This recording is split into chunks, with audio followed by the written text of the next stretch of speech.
and consciousness suddenly kind of cut off, and Namarupa cannot further form, so that becomes death. In other words, it's like we're talking about this lighter dome in science. You see initially there is some positive test comes, but it cannot survive. So it's not like abortion, something like that, but very early stage. Then Buddha also talking about consciousness comes, and then after a while it start developing, the child start developing, and consciousness decide to live, and that becomes like a stillbirth. And the third one is third scenario Buddha talks about consciousness living after the child is born, right? So in other words, it's like a stillbirth. Those things. It looks like that the consciousness and the rupa form, Yeah. they are cognate components. Sometimes the form creates consciousness. Yeah. Some other time the other way around.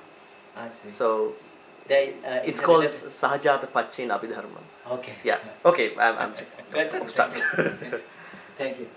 No problem. So now this is, I'm going to kind of put everything together and show the dependent origination, the 12 step, the standard dependent origination. We all know this. Let's try to relate this to this model here. Now,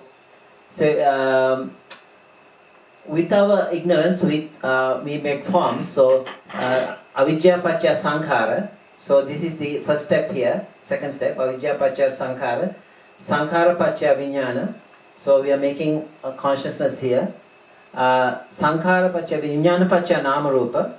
So name and form because of consciousness. That is the third one here, and fourth one Namarupa. Namarupa Paccha Salayatana. So our sixth senses starts again. Salayatana Paccha Passa. So this is a Salayatana. Salayatana Passa is the sixth step here. Passa Paccha Vedana. That is feeling. Vedana Paccha Tanha. That's a craving. Tanha Paccha Upadana. Upadana is the clinging. Upadana Paccha Bhava is becoming. Bhava Paccha Jati. And Jati Paccha Jara Marana Soka Parideva. So this I'm trying to show the 12-step phenomena here in one slide. Of course, Paticcasamuppada is like a deep subject. It's also spanning 3 life spans. So I can really show what's happening right now is in this area here, and this is the future, and the earlier one I showed was the past because of past karma. So these are all spanning 3, the previous birth, what's happening right now. Paticcasamuppada is happening right now as you speak, and also for the future. So I didn't go to details about the Paticcasamuppada happening right now. That's also a very important thing to contemplate. Right now as you speak, it's happening within us. So that's the last step. So next question, Buddha asked, so what is the ending of the world? Now depending on the I and the forms, there arises I consciousness. Meeting of the 3 is contact. We saw this in my model. From contact as a requisite condition comes feeling. From feeling as a requisite condition comes craving. Now from the remainderless cessation of and fading away of that very craving comes a cessation of clinging. So this is the difference here. You get rid of the craving.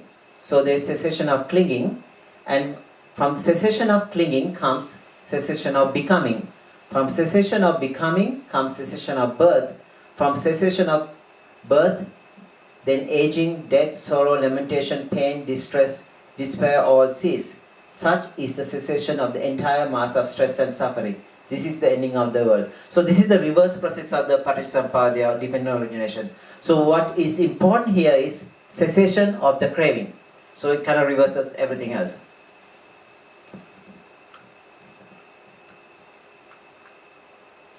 Now let's look at craving. There are three types of cravings. Craving for sensuality, craving for becoming, and craving for non-becoming. Kamatanna, bhavatanna, vibhatanna. So let's look at the craving for sensuality here, just kind of example here. Now, it's said in Kotita, Mahakotita Sutra. I think there's a conversation between two monks, Mahakotita and Sariputta. Venerable Sariputta. So he asks whether is the eye attached to the form or the form is attached to the eye. The answer is neither. What brings these two together is the craving. So it's a mental concept. Say if I look at this light and I like it, my eye is not attached to the light, or light is not attached to the eye. It's just because I liked it, I had craving towards this light, so I I started clinging on about this light. Ideas of craving. So in other words, this is another example he gives. There is he talks about a white cow and a black cow. The black cow and the white cow are tied together with a rope. So he's asking, is the black cow is attached to the white cow, or the white cow it is attached to the black cow? Answer is neither. What is the attachment is the rope between the two. So if you cut the rope, these two are separate. So if this attachment is there, then we have no chance of getting enlightened. Fortunately, the attachment is the mind, it's a craving. So therefore we have a chance of getting enlightened. So idea is to get rid of that. It's not that easy, but that's a way to get rid of. If you get rid of your craving, it's done. So what is clinging? It's a bit difficult concept to understand. People talk about clinging or upadana. There are four types of clinging. The clinging for sensual pleasures, kama upadana. Then clinging for views, ditthi upadana.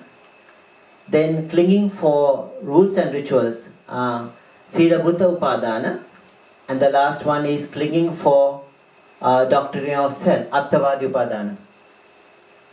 Now, mind doesn't have hands to cling. So how does it cling? How does it cling to objects? Like say I see... Huh? Craving. Craving, it's a thought.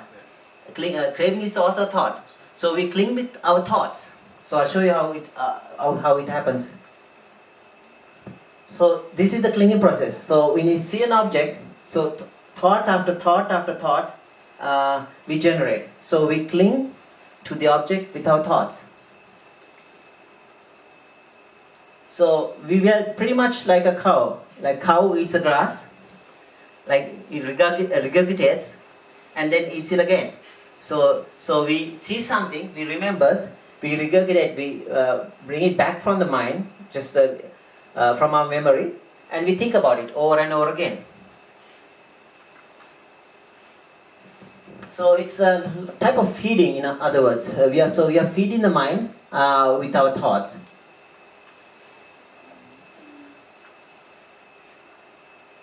So this is just like the cow I told, the regurgitate and refeed in the mind. So here, first slide shows we have some memory of the object. So we keep thinking, we see something, we keep thinking about it. So everything is stored back here as mind objects, so in the memory. So we can, whenever we want, we can pull it out and start refeeding the mind. So we don't need the eye object anymore. So we have our memory. So we can imagine the whole thing exactly the same way for some time at least, and then you can keep thinking about it. So we are like the cow, we are refeeding the mind. This can be also called tense. In other words, these are our memories which can suddenly pop up, or we call it ashrava, Asurukarupadevala Parana, Asurukarupadevala ashrava. So something, the tense or ashravas are like some memories which kind of keep popping up from the mind. So this is how I'm trying to explain tense in